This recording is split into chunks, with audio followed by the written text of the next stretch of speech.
दुनिया के सबसे बड़े मेले को लेकर प्रयागराज की रौनक देखते ही बन रही है। महाकुंभ क्षेत्र में साधु संतों का डेरा जमा हुआ है, जिनमें नागा साधु भी बड़ी संख्या में हैं। लेकिन क्या आप जानते हैं कि नागा साधु कैसे बनते हैं? इनके पीछे उनका क्या उद्देश्य होता है? आखिर क्यों ये महाकुंभ क्षेत्र में आकर्षण का केंद्र बने हुए हैं? जानने के लिए देखिए ये विशेष रिपोर्ट।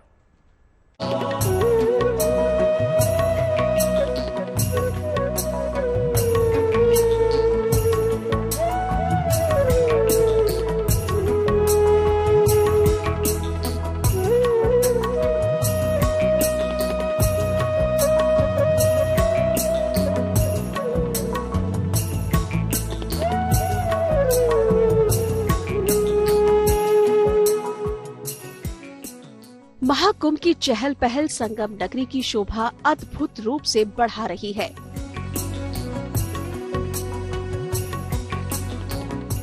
अखाड़ों की भव्य पेशवाई से लेकर नगर प्रवेश तक महाकुंभ के श्रृंगार के समान होते हैं, जिसमें साधु संतों के दिव्य दर्शन का सौभाग्य प्राप्त होता है।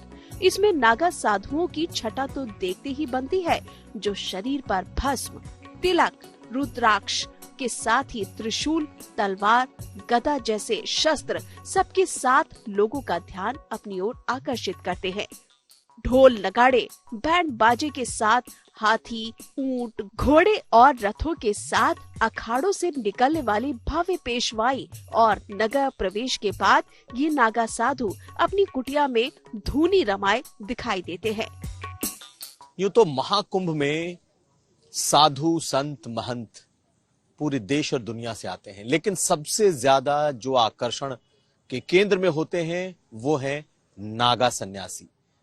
नागा अखाड़ों को सबसे ज्यादा लोग देखने भी आते हैं और नागा संतों और नागा सन्यासियों के इस कुंभ और शाही स्नान का अपना ही एक बड़ा महत्व है। कुंभ स्नान का शुभारंभ भी सभी अखाड़ों के नागा साधुओं से ही होता है। नागा साधु घोर तप से जीवन में सब कुछ त्याग चुके होते हैं और ऐसे में ये सबसे पवित्र माने जाते हैं। इसलिए नागा साधुओं के स्नान के बाद ही अन्य साधु संत और श्रद्धालु कुंभ स्नान करते हैं। कड़ाके की ठंड में भीगे नागा साधु बिना वस्त्रों के ही रहते हैं और ऐसा कठिन तप से संभव हो पाता है। सबसे पहले यह है कि हमने अपने आप को ईश्वर को समर्पण कर दिया। क्या है, जैसे बच्चा माँ के गर्भ से पैदा होता है, वो जैसे पैदा जब होता है, आपने देखा होगा एक जाल के अंदर होता है, उसको निकाल के फिर माँ उसे निकाल के बच्चे उसको कपड़े, वैसे अभी हम हैं, हम नवजात शिशु के जैसे हम अपने आप को, क्योंकि हम हरि समर्पण हो चुके हैं, हमने अपने पूरे पिंड दान कर चुके हैं, सब कुछ करके अपने ये पूरे देश हित के लिए। वासुदेव कुटुंबकम, भगवान कृष्ण ने कह रखा है, पूरा संसार हमारा घर है, पूरा विश्व हमारा घर है। हम पूरे आराधना, शिव की आराधना में अपने रहते हैं, माँ भगवती हैं, उनकी सेवा में अपने समर्पण भाव से उनके शरणागत हो गए। गीता में कहा गया है, भगवान गीता में क्या कहते हैं, संत मेरी मकुटमणि, मैं संतन को दास। कौन कह रहा है ये? जो त्रिभुवन पति है, जो पूरे संसार का रचयिता है, वो इस बात को कह रहा है। संतों की महिमा भगवान कह रहा है, हमने भी नहीं गा पाए, ये संतों का महिमा है, इसीलिए हमें ठंड नहीं लगती। हमने अपने आप को जीवन पूरा हरि को दे रखा है, किंतु परंतु का कोई सवाल नहीं। स्वयं को धर्म के लिए समर्पित करने वाले ये नागा साधु अपना जीवन तपस्या में तपाते हैं। भभूत में लिपटा शरीर, माथे पर त्रिपुंड, गले में रुद्राक्ष और हाथ में त्रिशूल इनकी विशेष पहचान है। लेकिन नागा साधु बनना आसान नहीं होता।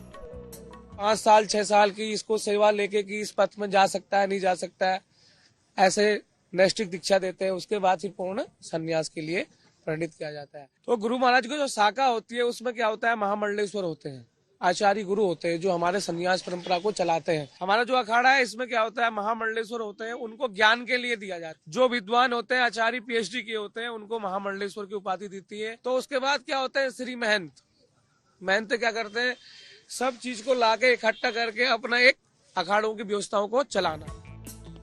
दीक्षा लेने के पश्चात ये अपने मन को अनुशासित कर लेते हैं और इन्हें तप, ध्यान और ब्रह्मचर्य का कठोरता से पालन करना होता है। पूजा पाठ भगवान की करेगा जब तो भगवान प्रसन्न होगा। फिर गुरु देखता है कि क्या कर सकता है, और उसके बाद आगे चलते चलते उसको ब्रह्मचारी का रूप हो जाता है। तो आगे चल के जब उसका पास हो जाता है तब उसको जो है 5 गुरु धारण कराए जाते हैं। लंगोटी गुरु, भभूति गुरु, रुद्राक्ष गुरु, भगवा गुरु, और जो चोटी काटते हैं वो कान में मंत्र देते हैं। ये 5 गुरु इस प्रकार से बनाई जाती है। ये पंच परमेश्वर का रूप होता है, यानी कि कोई ये समझेगा हमारा एक ही गुरु है तो ये समझेगा एक ही गुरु है। 5 गुरु पंच परमेश्वर है, 5 गुरु बताए हुए। लेकिन मेन गुरु वही है जो चोटी काट रहे हैं, मंत्र दे रहे हैं। लेकिन भजन सबका करना है क्योंकि वो सभी गुरु है ना। अधिकतर नागा साधु शिव और शक्ति के उपासक होते हैं, जिनके अध्याय की शुरुआत ही उनके अंत से होती है। ये एक एक कर अपने परिवार, रिश्तेदार और दुनिया की तमाम विलासिता को त्याग देते हैं। नागा बनने के लिए जटिल प्रक्रिया से गुजरना पड़ता है, जिसमें मोह, माया, काम, त्याग जैसी प्रक्रिया भी शामिल है। अपने शरीर का अंतिम संस्कार करना होता है, परिवार के साथ ही स्वयं का पिंडदान करना होता है और उसके बाद संन्यास की दीक्षा दी जाती है। तब कहीं जाकर नागा की उपाधि मिलती है। और मुंडन होकर इसके विधि विधान से उसके आचार्य के द्वारा उसका बीजावन होता है, बीजा मंत्र का। और दूसरी बात, उसके बाद गंगा साक्षी होती है, पिंड दान कराई जाती है। पिंड 16 दान उनके परिवारों के कराई जाती है, और 17 में जो पिंड दान कराया जाता है वो उसका सुताई का, यानी कि तेरे पिछले भी जो छोड़ के आया वो भी तेरे लिए मरे हुए, कोई जरूरत नहीं किसी की, और अपना भी स्वयं कर दिया, तो यानी तू भी जगत के लिए मर गया। तब उसको सन्यासी बनाते हैं। और जब धर्म दिया के नीचे पहुंचता है, जब उसके झटका लगता है, तब वो नागा कहलाया जाता है। कुंभ के दौरान जो नागा साधु बनाए जाते हैं, उन्हें जगह के हिसाब से अलग अलग नाम दिए जाते हैं।